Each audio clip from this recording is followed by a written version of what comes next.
Hi friends, welcome to home making Mantra. This is Shanti. Welcome to daily vlogs.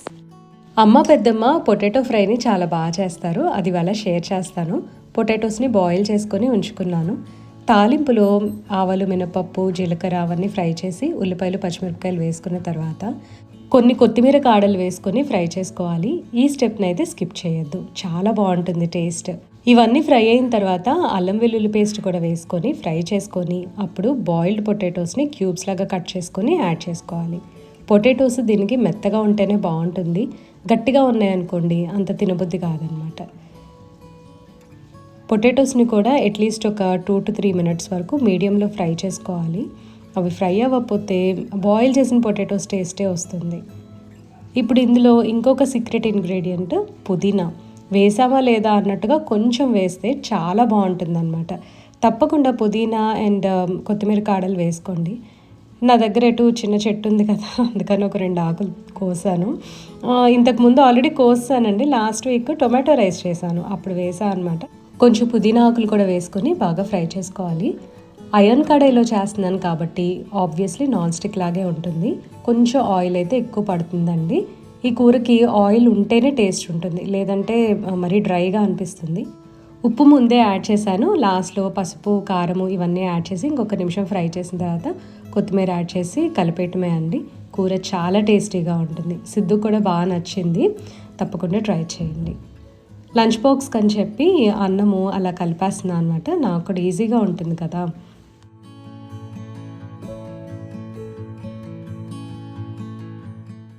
కిచెన్లో పనంతా అయిపోయిన తర్వాత రిలాక్స్డ్గా కాఫీ తాగుతున్నా. ఆ టైంలోనే థంబ్నెయిల్ ఎడిట్ చేసుకోవటము, మా హస్బెండ్తో కాసేపు కూర్చొని మాట్లాడటము, సో ఇవన్నీ ప్యారలల్గా చేసుకుంటూ ఉంటాను. ఇవాళ ఎక్కువగా ఇంట్లో పనేమీ లేదండి, అందుకని చెప్పి టేబుల్ క్లీన్ చేద్దాం, నెక్స్ట్ సింక్ ఒకటి క్లీన్ చేద్దాము అనుకున్నా. సింక్ క్లీనింగ్ మాత్రం అస్సలు మిస్ అవ్వద్దు. ఇది మామూలుగా టేబుల్ ఏముందండి, కాలిన్ వేసేసి కాలిన్ స్ప్రే చేసేసి తుడిచేస్తూ ఉంటాను. లేదంటే అప్పుడప్పుడు జస్ట్ వెట్ క్లాత్తో తుడిచేస్తూ ఉంటాను. వెట్ క్లాత్ తుడిస్తే ఏమి కాదు, కాకపోతే వెంటనే డ్రై అవ్వాలన్నమాట. ఈ జర్మన్ సిల్వర్ ట్రే మా ఫ్రెండ్ గిఫ్ట్ ఇచ్చిందనమాట నాకు. ఫస్ట్ నుంచి కూడా ఇది టేబుల్ మీదే ఉంచేస్తాను. ఇంకా ఇక్కడ సెట్ అయిపోయింది అని చెప్పి నేను వేరే వాటికైతే ఏమీ యూజ్ చేయటల్లా. నేను ఎక్కువగా చెన్నైలో జర్మన్ సిల్వర్ ఐటమ్స్ తీసుకోను, ఎందుకంటే ఇప్పుడు ఆల్రెడీ ఈ ప్లేట్ మీద మీకు చిన్న చిన్న స్పాట్స్ కనిపిస్తున్నాయి కదా, అవేంటంటే తుప్పు మార్కులు. మెటల్ మీద ఇలా స్టెయిన్స్ పట్టడానికి వేరియస్ రీజన్స్ ఉన్నాయండి, ఒక్కటని చెప్పలేము. మాదైతే 100% గ్రౌండ్ వాటరే. ఇక్కడ పైన ట్యాంక్ దగ్గర ఫిల్టర్స్ ఉన్నాయన్నమాట. మాకు ఇంట్లో వచ్చే వాటర్ కొంచెం మంచినీళ్ళే ఫిల్టర్ అయ్యే వచ్చినా సరే అందులో ఖచ్చితంగా ఎంతో కొంత ఈ సాల్ట్స్ అనేవి ఉంటాయి కదా, సో వాటి వలన మచ్చలు పడుతూ ఉంటుంది. నెక్స్ట్ థింగ్ ఏంటంటే మేము కోస్టల్ లైన్లో ఉంటున్నాం కాబట్టి గాలిలో ఎక్కువగా ఉప్పు ఉంటుందన్నమాట. లైక్ మీకు తెలుసు కదా, ఇప్పుడు బీచ్ దగ్గర ఉప్పు గాలి అని అంటారు. సో దాని వలన ఇట్లా కొన్ని కొన్ని మెటల్స్ అనేవి పాడైపోతూ ఉంటాయి, ఎక్కువగా బయటకు ఎక్స్పోజ్ అయినవి రస్ట్ వచ్చేస్తూ ఉంటాయి. పక్కన లోటస్ క్యాండిల్ హోల్డర్స్ కనిపిస్తున్నాయి కదా, అవి కూడా మెటల్వేనండి. కొన్నాళ్ళు అయిన తర్వాత వాటి మీద కూడా ఇట్లా రస్ట్ మార్క్స్ అనేవి స్టార్ట్ అవుతాయి. సో అవి మన ముందు కొంచెం గమనించుకొని టైం టు టైం క్లీన్ చేస్తూ ఉంటే రస్ట్ మార్క్స్ పెద్దవి అవ్వకుండా ఉంటాయి. ఎక్కువగా అందుకని నేను ఇట్లా మెటల్ ఐటమ్స్ అనేవి తీసుకోను. బట్ స్టిల్ ఉన్నవి కొంచెం బాగా నచ్చినవి అనుకుంటే మెయింటైన్ చేసుకుంటూ ఉండొచ్చు. కొంతకాలం అయితే ఖచ్చితంగా మనకి పాడవకుండా ఉంటాయండి. ఇలా రస్ట్ మార్క్స్ పట్టినప్పుడు క్లీన్ చేసుకోవడానికి అని చెప్పి WD సొల్యూషన్ అయితే దొరుకుతుంది కదా, అదొకసారి నేను వాడదాం అనుకుంటే మా ఫ్రెండ్ అంత మంచిది కాదు, వద్దు అని చెప్పింది.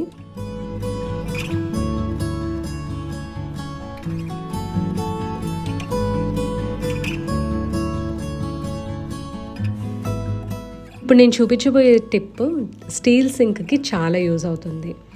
ఇది ఆల్రెడీ నేను పాత వీడియోస్లో కూడా షేర్ చేశాను ఒకసారి, బట్ స్టిల్ ఒకసారి చూపిస్తున్నాను ఎందుకంటే వాళ్ళు సింక్ క్లీన్ చేస్తున్నాను. కొద్దిగా ఉప్పు, వెనిగర్ యాడ్ చేసుకొని బాగా స్క్రబ్ చేసి, డిష్ వాషింగ్ లిక్విడ్ ఉంటుంది కదా దాంతో మళ్ళీ ఒకసారి స్క్రబ్ చేస్తే చాలా షైనీగా వస్తుందన్నమాట. ఇవాళ నా దగ్గర వెనిగర్ లేదు, సో అందుకని ఏం చేశాను, ఉప్పుని కొద్దిగా స్ప్రింకిల్ చేసేసి మళ్ళీ కొద్దిగా సబీనా తీసుకున్నాను. సబీనా కానీ మీ దగ్గర ఏ డిష్ వాషింగ్ పౌడర్ ఉంటే అది తీసుకోవచ్చు.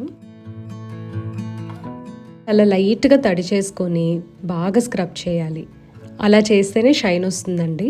మళ్ళీ వాటర్ ఎక్కువైపోతే కొంచెం పౌడర్స్ అన్నీ కూడా స్ప్రెడ్ అయిపోయి సింక్లోకి వెళ్ళిపోతూ ఉంటాయి కదా, షైన్ అనేది రాదు. మెటల్ తోటి సాల్ట్ కొంచెం రియాక్ట్ అయినప్పుడు ఆ షైన్ అనేది వస్తుంది కదా. సో అది డైల్యూట్ అవ్వకుండా ఉండాలి అంటే వాటర్ ఎంత తక్కువ ఉంటే అంత మంచిదన్నమాట. హోప్ నా పాయింట్ అర్థమైంది అని అనుకుంటున్నా మీకు. సో రెండు కూడా మీరు ఇది క్లీన్ చేసేటప్పుడు మాత్రము స్టీల్ స్క్రబ్బరే యూజ్ చేయండి. అట్లా అయితేనే చక్కగా రియాక్షన్ జరిగి ఆ షైన్ అనేది వస్తుంది. అదే మనం గ్రీన్ స్క్రబ్బర్ తీసుకున్నామంటే అంత షైన్ రాకపోవచ్చు. ఒకవేళ స్టీల్ స్క్రబ్బర్ లేకపోతే అల్యూమినియం ఫాయిల్ని చక్కగా క్రష్ చేసేసి అలా కూడా మనం క్లీన్ చేసుకోవచ్చు అనమాట. ఒకసారి మీకు గుర్తుందా, నేను వీడియోలో ఇక్కడ దీనికి ట్రాన్స్పరెంట్ నెయిల్ పాలిష్ పెట్టి పెయింట్ చేశానని చెప్పాను కదా. ఇది నిజంగా నాకు హెల్ప్ అయింది. ఇప్పుడే దీన్ని కూడా కొంచెం లైట్గా సోప్ పెట్టి వాష్ చేసేసి ఉంచా కాబట్టి ఈ ట్రాన్స్పరెంట్ లేయర్ తెల్లగా కనిపిస్తుంది. కొంచెంసేపు డ్రై అయిన తర్వాత మళ్ళీ క్లియర్గా అయిపోతుంది అనమాట. ఇదైతే నాకు చాలా వర్క్ అయిందండి. మాకు వచ్చేది గ్రౌండ్ వాటర్ అని చెప్తూ ఉంటా కదా. సో ఈ మెటల్ పాడైపోతుంది అని చెప్పి ఇలా క్లియర్ నెయిల్ పాలిష్ అప్లై చేశాను. ఇది నాకు చాలా హెల్ప్ అయింది. సో ఇలా మంచివి ఏమన్నా కొనుక్కుంటూ ఉంటాము, వాటర్ వలన పాడైపోతాయి అని అనుకుంటాం కదా. సో చిన్న చిన్న టిప్స్ ఫాలో అయితే చాలు. దీనికైతే నేను క్లియర్ నెయిల్ పాలిష్ అప్లై చేశాను.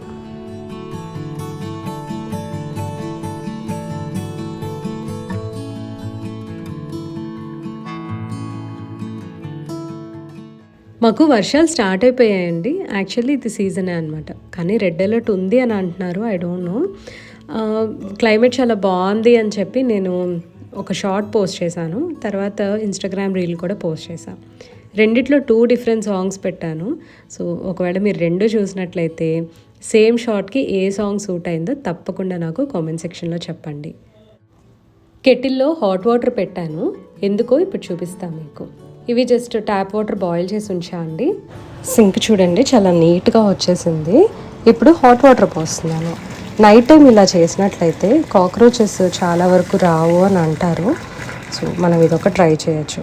యాక్చువల్లీ నేను లక్ష్మణ్ రేఖ రాసిన తర్వాత కాక్రోచెస్ అయితే చాలా వరకు అసలు రావడం తగ్గిపోయిందనమాట. మొన్న ఈ మధ్య కొంచెం ఎక్కువగా అనిపించాయి కాక్రోచెస్. పండగ టైంలో ఇల్లు క్లీన్ చేస్తూ ఉన్నప్పుడు కాక్రోచ్ చాక్ పీస్ రాస్తాను మొత్తం అంతా కూడా. ఇంకప్పటి నుంచి చాలా వరకు తగ్గిపోయాయి. సో నాకు తెలిసింది ఏంటంటే హాట్ వాటర్ పోస్తే నైట్ టైము చాలా వరకు ప్రాబ్లమ్ సబ్సైడ్ అవుతుందంట. సింక్ అయితే చాలా నీట్గా ఉందండి. మనం లైక్ వారానికి ఒకసారి ఇలా చేసుకున్నా సరే చాలా బాగుంటుంది అనమాట, షైనీగా. కాకపోతే మనం స్క్రబ్ చేసేటప్పుడు కొంచెం జాగ్రత్తగా ఉండాలి. ట్యాప్స్ దగ్గర షైన్ పోతుంది అలా స్క్రబ్ చేస్తే. సింక్ అంటే పర్వాలేదు, ఇది ఫుల్ స్టెయిన్లెస్ స్టీల్ ఇచ్చేస్తారు. ఇదేంటంటే క్రోమ్ ఫినిష్ వస్తుంది. ఇవి మంచి మెటీరియల్ అయినా సరే క్రోమ్ ఫినిష్ ఉండటం వలన మీరు ఇక్కడ నోటీస్ చేయండి, ఇక్కడికి షైన్ తక్కువ ఉంటుంది. ఎందుకంటే ఇక్కడ నేను ఈ పార్ట్ బాగా డర్టీగా ఉందని చెప్పి కొంచెం ఈ స్టీల్ స్క్రబ్బర్తో అప్పుడప్పుడు స్క్రబ్ చేస్తూ ఉంటా. ఇక్కడ షైన్ పోయిందనమాట. ట్యాప్స్కి మాత్రము కొద్దిగా గ్రీన్ స్క్రబ్బర్ యూజ్ చేస్తే చాలు.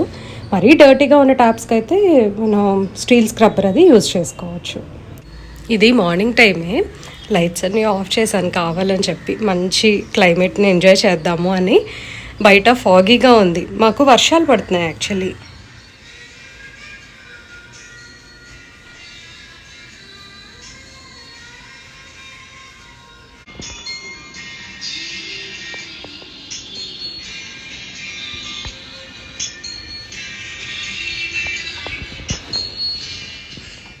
ఇప్పుడే కొన్ని తెచ్చుకోవడానికి అని చెప్పి లిస్ట్ రాస్తున్నాను.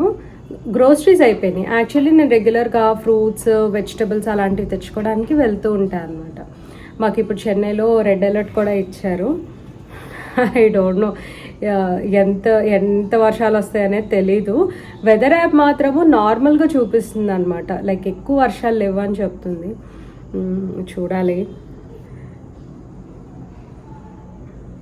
సిద్ధు వాళ్ళకి కూడా స్కూల్ అయితే ఇంకా హాలిడే డిక్లేర్ చేయలేదు. వేరే స్కూల్స్కి హాలిడే డిక్లేర్ చేశారంట. బై గాడ్స్ గ్రేస్ వర్షాలు ఎక్కువ లేకపోతే బాగుండు, ఎందుకంటే చాలా ఎఫెక్ట్ అవుతుందండి. మళ్ళీ చలి కూడా బాగా పెరిగిపోయిందనమాట.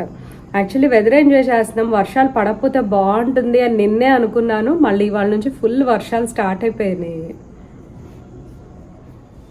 అసలు ఏదైనా టైంకి అయితే అస్సలు గుర్తురాదండి. నేను ఇందాక బయటకు వెళ్ళడానికి రెడీ అవుతూ అనుకున్నా అనమాట. స్క్రబ్ ఎవర్ యూత్ స్క్రబ్ వాడతాను కదా, అది అయిపోయింది, తెచ్చుకోవాలి అని అనుకున్నా. అది మర్చిపోయాను. ఇప్పుడు మీతో మాట్లాడుతుంటే గుర్తొచ్చింది. యాక్చువల్లీ నాకు పెద్ద లిస్ట్ ఉంది, ఎప్పటికప్పుడు రాసుకుంటే బెటర్. ఇంతకుముందు కిచెన్లో చిన్న బుక్ పెట్టుకునేదాన్ని, ఎప్పుడప్పుడు రాసుకుంటే బెటర్ అనమాట. సడన్గా ఇట్లా లిస్ట్ రాసేటప్పుడు మాత్రం ఎవరైనా గుర్తు చేస్తే తప్పించి అసలు గుర్తు రాదు కదా. మేము ఒక ట్రిప్ ప్లాన్ చేసుకున్నామండి, అది నెక్స్ట్ మంత్కి అనమాట. సో హిల్ స్టేషన్కి వెళ్ళేటప్పుడు స్వెట్ షర్ట్స్ బాగుంటాయి, లైక్ కోజీగా కంఫర్టబుల్గా ఉంచడానికని. బాగా చల్లగా ఉంటుంది కదా. ముందే ఎవరికన్నా కావాలి అని అంటే లైక్ పర్చేస్ చేస్తారని షేర్ చేసేస్తున్నాను. ట్రిప్కి వెళ్ళే ముందు కూడా చూపించవచ్చు, కానీ మనం మింత్రాలో ఆర్డర్ చేసుకున్నప్పుడు లేదా అమెజాన్లో ఆర్డర్ చేసుకున్నప్పుడు లేట్గా వస్తూ ఉంటాయి కదా, అందుకని చెప్పి ముందే షేర్ చేస్తున్నా. ఇది యూఎస్ పోలో షర్ట్. క్వాలిటీ అయితే చాలా బాగుందండి, అసలు క్వాలిటీలో కాంప్రమైజ్ అవ్వాల్సిన అవసరం లేదు. అండ్ వేసుకుంటే కూడా నాకు ఫిట్ చాలా నచ్చింది. ఇది వచ్చేసరికి ఈ ఫిట్ ఎలా ఉంటుందంటే చెస్ట్ దగ్గర లూజ్గా ఉంటుంది, ఇక్కడేమో కరెక్ట్గా ఉంటుంది. ఇది నేను XXL ఆర్డర్ చేసుకున్నా. సో ఇప్పుడు నేను ఏంటంటే చెన్నై క్లైమేట్కి చాలా ఇలాంటి ఫుల్ హ్యాండ్స్ ఇవన్నీ అసలు వాడను అనమాట. నా దగ్గర అసలు లేవు, ఉన్నా సరే కార్డిగన్ స్వెటర్స్ అలా ఉన్నాయి. సరే షర్ట్స్ బాగుంటాయి కదా అని ముందుగానే ఆర్డర్ చేసుకున్నా, ఒకవేళ సైజ్ ఏదైనా సరిపోకపోయినా సరే ఎక్స్చేంజ్ చేయొచ్చు అని. అండ్ ప్రైస్ అయితే దీని మీద ఉన్నది కాదండి, మనకి ఆఫర్లో వస్తాయి. డిస్క్రిప్షన్లో లింక్ ప్రొవైడ్ చేస్తాను, తప్పకుండా చెక్ చేయండి. అండ్ ఇది కూడా యుఎస్ పోలోనే అండి. ఇది కూడా క్వాలిటీ అయితే చాలా బాగుంది. మా హస్బెండ్కి ఇది నచ్చిందంట, నాకేమో పింక్ చాలా ఇష్టము. సో ఇది కొంచెం పీచిష్ పింక్ లాగా అలా ఉంది. ఈ రెండు కూడా నాకు బాగా నచ్చాయి, క్వాలిటీ చాలా బాగుంది. ఐ థింక్ ఇది ఒక్కటి వేసుకొని లోపల లేయర్స్ వేసుకుంటే అసలు సరిపోతుంది, మనం ఇంకా పైన జాకెట్ స్వెటర్ లాగా కూడా అవసరం లేదు అని అనుకుంటున్నాను. బట్ స్టిల్ నేనైతే ఒక కార్డిగన్ స్వెటర్ అలా క్యారీ చేద్దామని అనుకుంటున్నా, చల్లగా ఉంటుంది కదా హిల్ స్టేషన్స్ అంటే. ఇంకొకటి ఆలెన్ సాల్ ఇది ఆర్డర్ చేసుకున్నాను. ఇది వచ్చేసరికి XXL ఆర్డర్ చేశాను అనమాట, సరిపోతుందో లేదో అని. బట్ ఇదైతే చాలా పెద్దదైంది, సో మళ్ళీ ఎక్స్చేంజ్ పెట్టేసి XXL పెట్టాను. ఐ థింక్ వచ్చిన తర్వాత ఒకసారి చూపిస్తాను మీకు. ఇదంతా కూడా 2 days లాండ్రీ అండి. సండే అయితే వాషింగ్ మిషన్ అసలు ఆన్ చేయటం లేదు. మండే 3 loads వేసాను. చల్లగా ఉంది, వర్షం వస్తుందేమో అని చెప్పి మొత్తం మళ్ళీ కొంచెం హాఫ్ డ్రై అయిన తర్వాత కిందకి తీసుకొచ్చేసి అక్కడక్కడ పెట్టేసి ఫ్యాన్లు వేసేసి ఉంచాం. ఇవాళకి మొత్తానికి కొంచెం ఆరిన తర్వాత ఫోల్డ్ చేసేస్తున్నాం. మళ్ళీ ఇవాళ ఫుల్ వర్షం పడిందని మార్నింగ్ వాషింగ్ మిషన్ వేయలేదు. ఇప్పుడు నేను బయట మొత్తం తీగలు కట్టేసి బట్టలు ఆరేసుకోవాలి. మా చెన్నై వాళ్ళ కష్టాలు మామూలుగా ఉండవు. వర్షాకాలంలో కంటిన్యూస్గా రెయిన్స్ పడే చోట్ల ఎలా మేనేజ్ చేస్తారో నిజంగా తెలియదండి, చాలా గ్రేట్ కదా.